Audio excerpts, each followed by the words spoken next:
You know, one thing that I've found that is very underrepresented on YouTube is the art of catching Amphiumas in minnow traps. I know, it's crazy. I mean, it's something that pretty much everyone does at some point in their lives. I mean, I can't really hang out with anyone without them talking about it. Now, I'm by no means an expert at this, but I have had success with it in the past, so I figured I'd go ahead and do it again. First things first, though, I've got to stop at Bass Pro Shop to go get a few supplies for the mission. So what we're in here getting is something to catch these guys with, obviously. So my best recommendation for this, good old minnow traps. Now you want to be careful with this because they have crawfish traps, and there is a difference. Could you go away? Now with your crawfish trap, you might catch some bigger Amphiumas because the hole is bigger, but if you catch smaller ones, they'll have a bigger chance at getting out of the trap. So now if you go with the minnow trap, you've got a smaller hole, so you're probably not going to catch as big of Amphiumas, but there's a much less likely chance that they'll get out of the trap after you've got them in it. I've had success with the minnow traps before, so that's usually what I go with. You could try the crawfish traps, but minnow traps, that's just me. Now we also want to get something to tie our traps up with.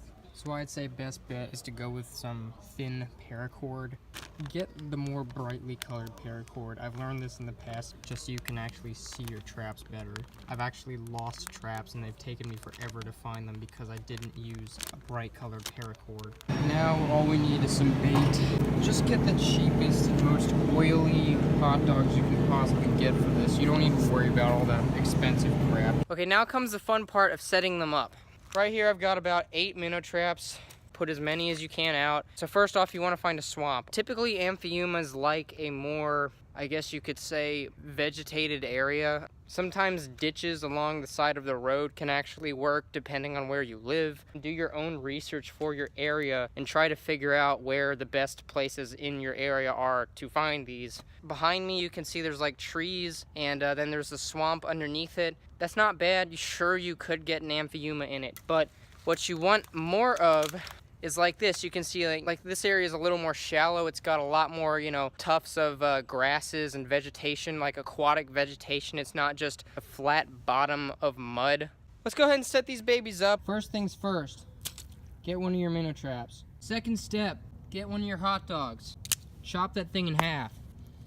Put it in your minnow trap like that. Go ahead and put it together. You can kind of see how it works. You got these two little latches right there. They fit into each other, and then you just put this clip on like that. Tie one end of the paracord to this little loop here. Cut the paracord to however long it will take to reach semi-dry land so that you can stake it into the ground. Put your trap somewhere, like I said, along where there's vegetation or something like that. And put your trap just deep enough in the water so that both of the holes are submerged underwater. But you don't want the whole trap to be submerged underwater because Amphiumas, they need to breathe air. Now, one thing that you also can do is you can put some kind of flotation device in there, like a water bottle or something like that, anything that floats, so that if the area floods, that way the water level won't rise above this point and none of your animals that do get trapped will be drowned. Now I come out here pretty much every day to check the traps, so I mean, like, if it rains really hard, then I'll come out there right after that or during it to try and, like, you know, check and make sure nothing's in it so that they don't drown.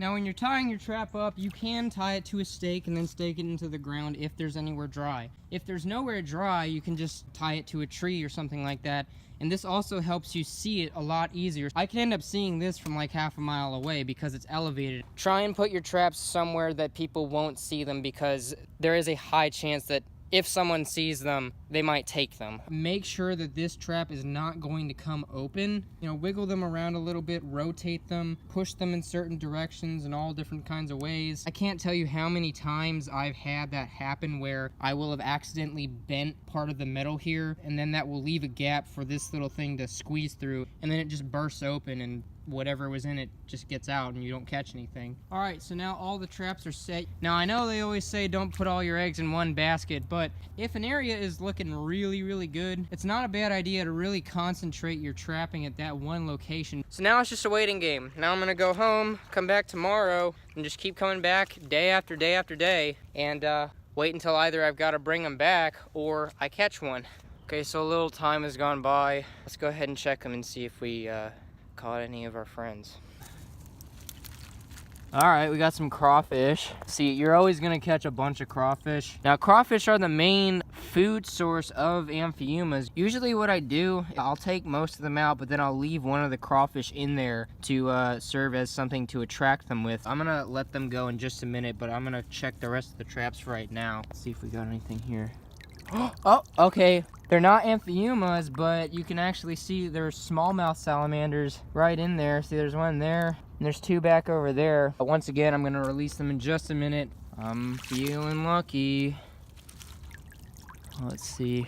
Oh, okay, so we got a mole salamander. So this is good. We're catching salamanders, not the one that we've set out to catch just yet, but there's definitely salamander activities. Okay, so yeah, not a bad first trapping day. Didn't get an Amphiuma. Got plenty of other stuff though. I'm gonna keep coming out here day after day and see what I get until I get an Amphiuma, so I'll keep you guys updated. All right, it's been a little warm recently. We've had some good weather, and I just lifted up this trap. Look at that freaking Amphiuma. It's huge.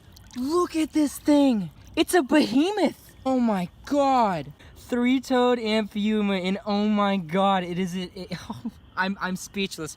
Right now, I am speechless right now. This is incredible. So that is how you trap Amphiumas in minnow traps. This is the biggest Amphiuma I've ever seen in my life. I'm so happy. Okay, so now you can get a little bit better of a look at this thing. This is a, what, 2.5 foot long Amphiuma. I mean, he's big. Wow. I can't believe I'm looking at this thing right now. Unreal, guys. I hope you all liked the video. I encourage you to get off your bum, close your laptop, get out there, and catch one yourself, because it's an experience that you really never are gonna forget. So until next time, I will see you all on the next crazy adventure that is my life.